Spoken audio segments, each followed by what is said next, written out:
Hello, Standard 12th, Chapter number 6, Subject Biology. Most MP question. Hardy અને વેઇનબર્ગનો સિદ્ધાંત જોઈ લઈશી, complete પાકો કરી લે.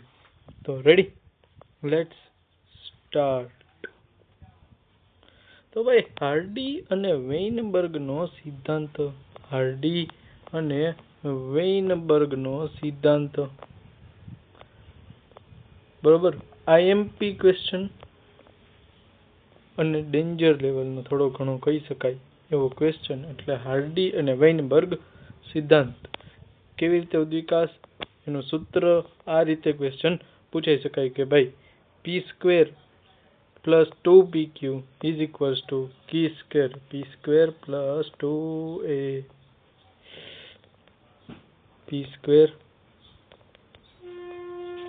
+ 2pq + q² is equals to, ખાસ ભૂલાઈ જતું હોય છે,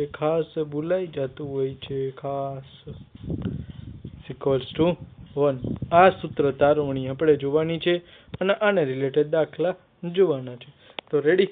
આપેલ વસ્તીમાં જનીનના વૈકલ્પિક સ્વરૂપો કે જનીન સ્થાનની આવૃત્તિ શોધી શકાય છે અને આ આવૃત્તિ પેઢી દર પેઢી સ્થિર જળવાઈ રહેતી હોય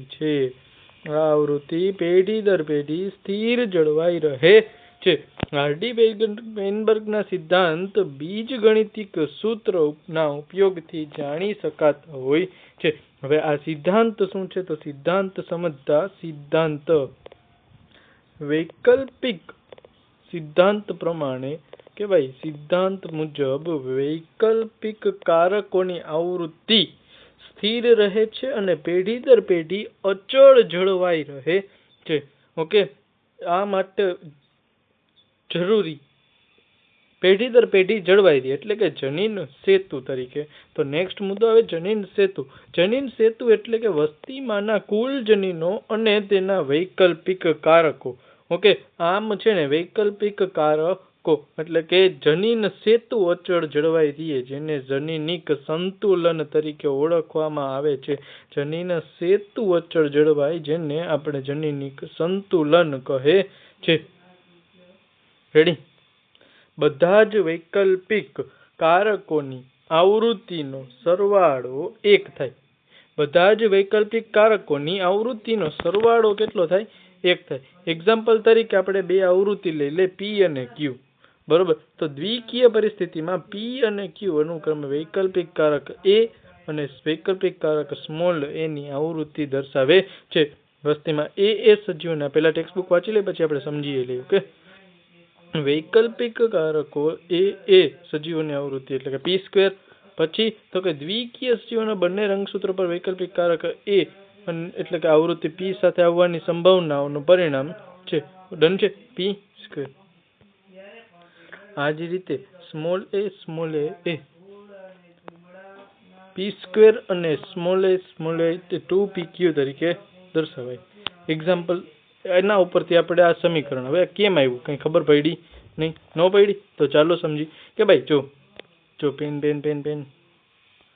ઓકે, જો ભાઈ p² કેમ કીધું? તો કે આપણે બે આવૃત્તિ ધારી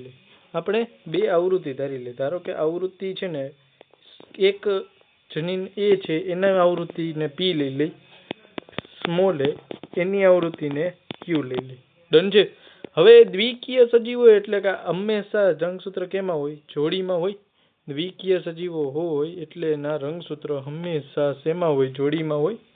જોડીમાં હોય એટલે આ શું થઈ જાય? P નો સ્ક્વેર થાય. રેડી. એ જ રીતે અહીંયા સ્મોલ a એટલે આ Q નો સ્ક્વેર થાય. રેડી. અને એક અન્ય ત્રીજી જ આપણે નવી જ જાતિ લે, આવું એક નવી જ જાતિ લીધી, તો એની જનીન આવૃત્તિ શું થાય? 2pq થાય. આ બધાની જનીન આવૃત્તિનો હાર્ડી-વેઇનબર્ગના સિદ્ધાંત પ્રમાણે સરવાળો કેટલો થાય છે? 1 થાય. બરોબર. આ બધાનો સરવાળો શું થાય? 1 થાય. એટલે શું કહેવા માંગે છે ભાઈ? કે p² એટલે કે કેપિટલ A પ્લસ 2pq એટલે કે કેપિટલ એ સ્મોલ એ અને ક્યુ સ્ક્વેર એટલે કે સ્મોલ એ એનો સરવાળો 1 થાય. આમ આપણે આ કહેવાનું. રેડી? સમજાઈ ગયું? રેડી? આમ આ રીતે આ સૂત્ર મળે છે. આગળ જોઈ તો આગળ આપણને શું આપે છે? આગળને કહે છે કે ભાઈ જ્યારે માપવામાં આવૃત્તિ આ આવેલી અને હા ભાઈ મિત્ર આપણે જી આ p² + 2bq + q² = 1 ઈ દ્વિપદી p + q whole square p² + q² નો એટલે કે p² ને q² એટલે કે આખાઈનો સ્ક્વેર આનું વિસ્તરણ કરી તો એ આપણને મળે છે. તો 8મા 9મા ની છે વાત, તો આમાં છે એટલે આપણે કહી દેવાય. રેડી? તો આમ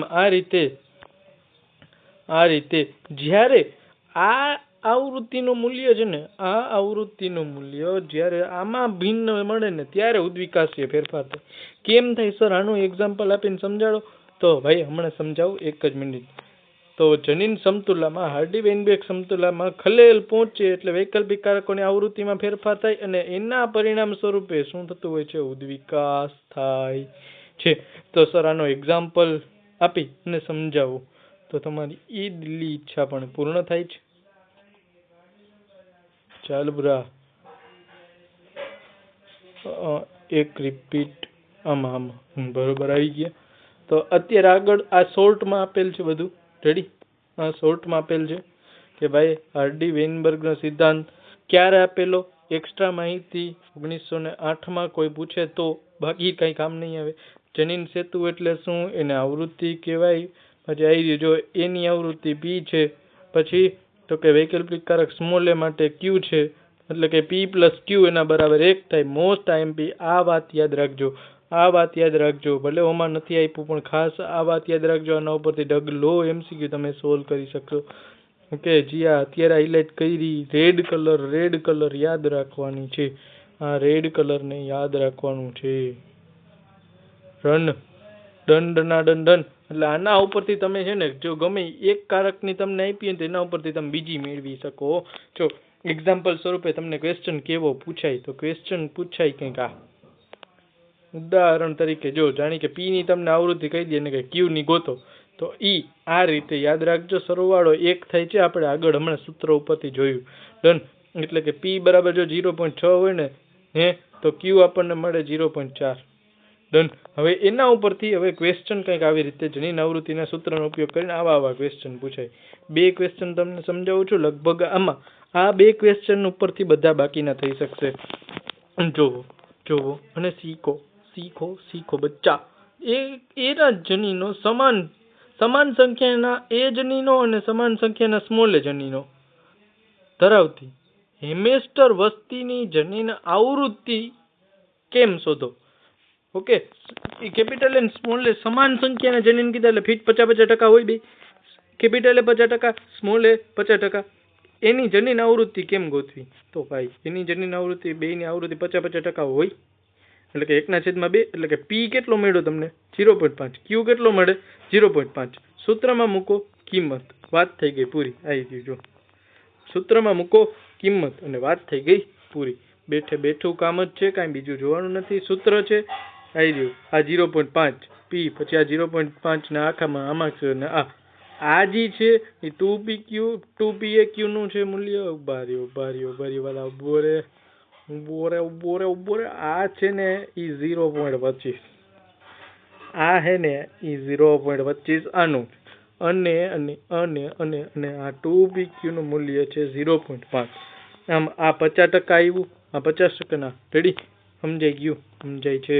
આવી ગયું જો આ બધું સેમ પ્રમાણ આવ્યું. વધારે ભાગે શું નવી વસ્તી નવી વિષમ યુગ્મનું પ્રમાણ 25%. અહીંયા આ રેશિયો પણ ફોલો આપણે સમજી શકીએ. ચેપ્ટર નંબર 4 1:2:1 જનીન પ્રમાણ સાબિત ક્યાંથી થાય? અહીંયાથી થાય. ડન છે? કેમ ઓલા વચ્ચે એક જ આવ્યા તો ઊંચા? આના ઉપરથી કહી શકાય. રેડી? હજી એક એક્સ્ટ્રા એક્ઝામ્પલ લઈ. જો વસ્તીમાં જનીનોનું પ્રમાણ આપણે જાણતા હોય ને તો સંતતિનું પ્રમાણ, જનીન પ્રમાણ વગેરે આના ઉપરથી જાણી શકાય. સિદ્ધાંત પ્રમાણે જો વસ્તીમાં જનીન આવૃત્તિમાં પસંદગી અને વિકૃતિ ન થાય ને તો વસ્તી પેઢી દર પેઢી એક સમાન જ રહે અને નાની વસ્તીમાં સંતુલન જળવાતું નથી. રેડી? આમ જો વસ્તી સમતોલનમાં હોય ને તો ઉદ્વિકાસ ફેરફારની આવશ્યક શક્યતા રહેતી નથી. ઉદ્વિકાસ ત્યારે જ થાય જ્યારે સમતોલન અવ્યવસ્થિત હોય. ડન છે? 90% એમ અને 10% સ્મોલ એમ ધરાવતી વસ્તી માટે સંતતિ પ્રમાણ અને જનીન પ્રમાણની આવૃત્તિ ગણો. જ્યારે પિતૃપેઢી જેવી જ સંતતિ વધારે હોય ને ત્યારે ઉદ્વિકાસની શક્યતા ઘટતી હોય છે. હવે અહીંયા 90% એમ કીધું. એમ કેટલા ટકા? 90% એમ કહી દીધું. 90% એમ એટલે આ પી ની આવૃત્તિ 0.9 થઈ, ક્યુ એટલે 0.1 થઈ ગઈ. સૂત્રમાં મૂકો, કિંમત, કામ થઈ ગયું પૂરું. સૂત્રમાં કિંમત, કામ ખતમ. Ready? P plus Q whole square is equal to આ સૂત્રમાં 0.9 ને આની નાની કિંમત મૂકી 0.81, 0.18 ને 0.01 આવી એનું જવાબ. તો આ વસ્તીમાં ઉદ્વિકાસ થાય છે. તો આમાં ઉદ્વિકાસ ઓછો થાય. સૌથી ઓછો ઉદ્વિકાસ આમાં થાય. સૌથી ઓછો ઉદ્વિકાસ આમાં થયો કહી શકાય. સૌથી ઓછો ઉદ્વિકાસ આમાં થયો કહી શકાય. નેક્સ્ટ તો હવે આપણે અહીંયાથી સિદ્ધાંતમાં આગળ વધી. હાર્ડી અને વેનબર્ગ કે આગળનો એક હાર્ડી અને વેનબર્ગ સમતુલા પર અસર કરતા પરિબળ પૂછાય તો એના માટે ક્વેશ્ચનનો આન્સર આ લખવાનો થાય. ડન. કેટલા પરિબળ અસર કરે બધું કહું તો 5 ઘટકો. ઓકે, પેલા સિદ્ધાંત શું છે તો એ સિદ્ધાંત લખીને બરોબર આવી રીતે ક્વેશ્ચન પૂછાય. તો વસ્તીમાં વૈકલ્પિક કારકોની આવૃત્તિ સ્થિર રહે, પેઢી દર પેઢી જળવાઈ રહે છે. આ શું છે? હાર્ડી અને વેનબર્ગ ભાઈનો સિદ્ધાંત. ડન છે? એને 5 ઘટકો અસર કરતા હોય છે. કયા 5 ઘટકો હાર્ડી અને વેનબર્ગ સિદ્ધાંતને અસર કરે છે? કયા કયા કયા કયા? જનીન સ્થળાંતરણ અથવા જનીન પ્રવાહ, જનીન વિચલન, વિકૃતિ, જનીનિક પુનઃસંયોજન અને પ્રાકૃતિક પસંદગી. એમાં સૌથી પહેલું આવે છે જનીનિક સ્થળાંતરણ અથવા જનીન પ્રવાહ. ડન. તો જો જનીન સ્થળાંતરણ અથવા જનીન પ્રવાહ શું કહે છે સમજી. શું કહે છે? જ્યારે વસ્તીના કોઈ પણ ભાગનું અન્ય વસ્તીમાં સ્થળાંતરણ થાય છે ત્યારે મૂળભૂત અને નવી વસ્તીની જનીન આવૃત્તિમાં ફેરફાર પામે છે. આમ નવા જનીનો અને વૈકલ્પિક કારકો વસ્તીમાં ઉમેરાય કે જૂની વસ્તીમાંથી આ જનીનો દૂર થાય તો જનીનનું સ્થળાંતરણ આવું વારંવાર થતું હોય તો તેને જનીન પ્રવાહ કહે છે. રેડી?